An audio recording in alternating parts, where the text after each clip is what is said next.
Yo, what's up guys, it's Jack and welcome back to another video. So before we get started on today's subject of the day, I wanted to address a few of the comments that you guys have been leaving me quite consistently in one of my videos, specifically the one talking about or debating about whether or not people in this game or just in general have gotten better at Call of Duty or whether or not there's real skill-based matchmaking in there. And I've had so many people to this day still responding to that video. It's one of my most successful videos that I've recently made, and I thank you very much for that. And the communication has been absolutely off the hook. And the thing is, I've had people that are tremendously good players. They tell me what their numbers are, their experience with Call of Duty over the years, and everything in between. I've been getting all sorts of different messages. Some of them are more brief, and some of them are a little bit more in depth. But for the most part, pretty much everybody seems to agree that there is some form of skill-based matchmaking in the game, and it's still something that's very, very debatable.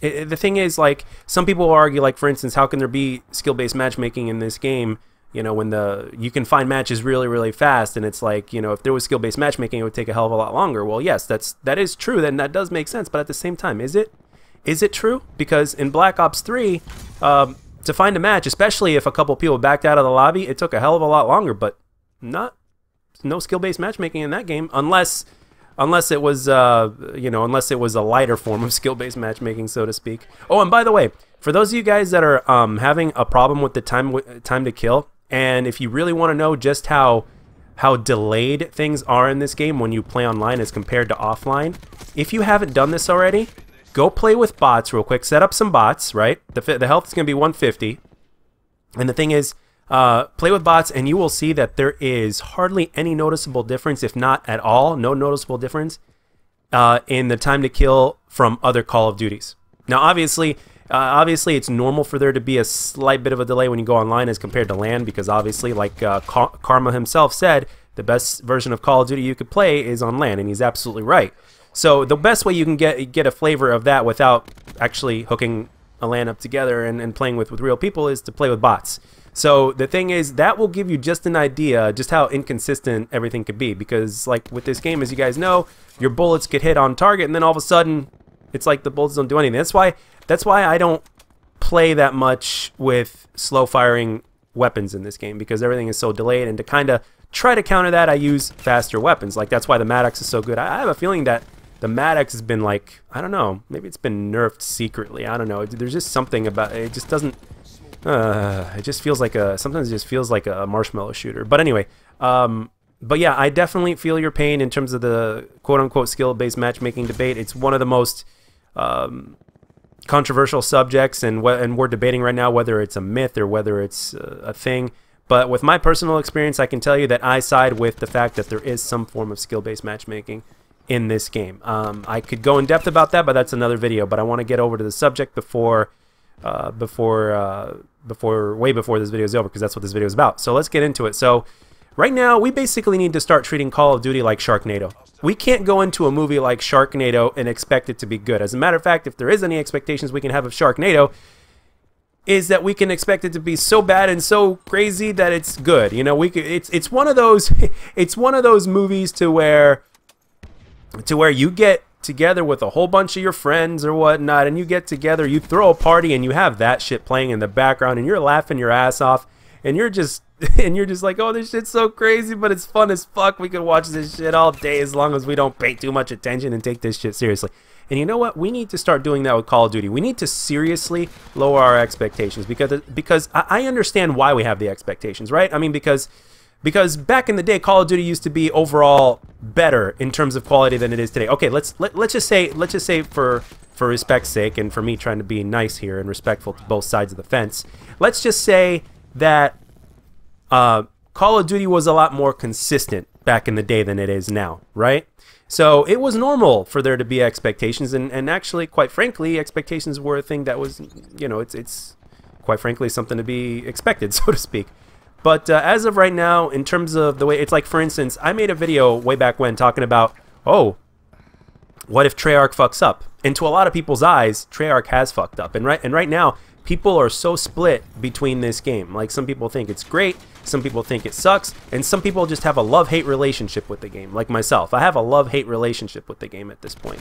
So Uh, so there's that as well. You know, you have to consider pretty much everything when it comes to all this BS right now. And I don't think there's ever been a Call of Duty game in terms of Treyarch. I don't think there's ever been a Call of Duty game that has been more divided among the fans and their opinions of it probably since World at War, if not, if that. So right now, if we want to last and if we want to have a slightly better time with the game, I guess, and not be driven crazy by whatever it is they give to us or whatever the problem is specifically that we have with the game, we need to seriously lower our expectations. And quite frankly, I think it's going to be better for our health as well, because quite frankly, we've been pretty much like, how do I put this? We've been feeling very passionately about Call of Duty, and we expect it to be like this and like this and like that. It's like, oh, Treyarch, they can't, there's no way they can fuck up. They haven't disappointed us yet. And in many ways, this game is solid, and yet again, in many other ways, this game is a big disappointment.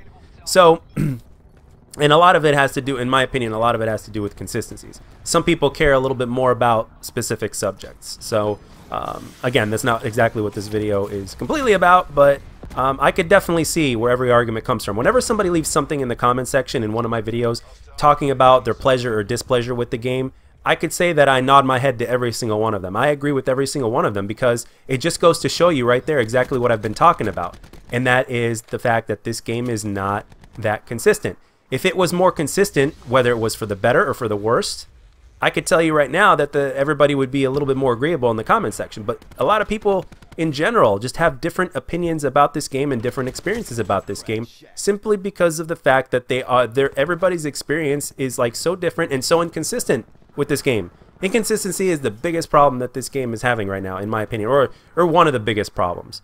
So, and then there's other bullshit in between that kind of has an effect on that, that a lot of us just, And by the way, don't let this gameplay fool you. I mean, well, the thing is this. Okay, put it this way. If you want to experience the sweatiest shit along with this, you know, whatever version of skill-based matchmaking that we're having, play really late at night. And not only play really late at night, but play free-for-all. See the sweats that you run into. So, and the thing is, a lot of people have been telling me also that their KD has dropped. I'm actually surprised that mine hasn't dropped too much.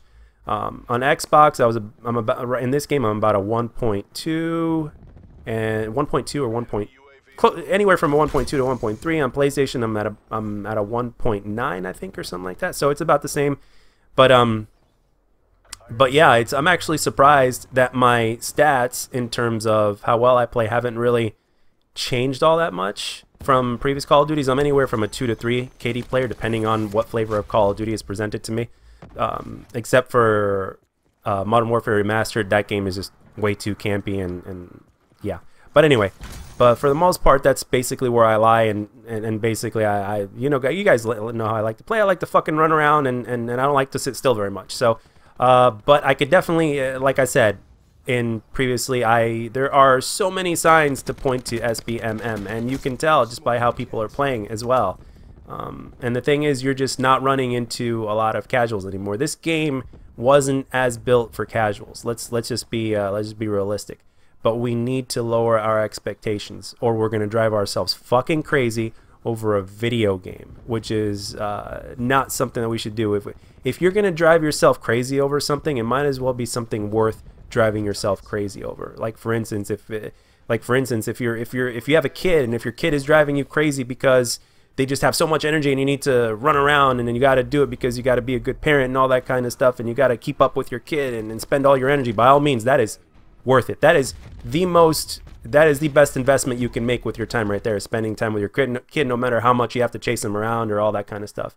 But in terms of Call of Duty, not worth it whatsoever, especially when it seems like they're not investing in you as much, like where part of the community or a good amount of the community seems to be ignored, or whatever the deal is, you know, because it is what it is, man. We're just going to have to deal with it for now and ride the storm, or not ride the storm at all. So you guys let me know down in the comment section what you think about the video and all that kind of stuff. And any subject in particular that I talked about in this video, I know it was a little bit of a mixed bag, but if there's anything more that you want to touch up on, please let it be known down in the comment section below. And if it's that popular, I'll even make a video about it, talking about it, and we can get more in depth on that. But for the most part, just some humble cod advice. Just you know, try to lower your expectations as best as possible. And that's all I got for this one, guys.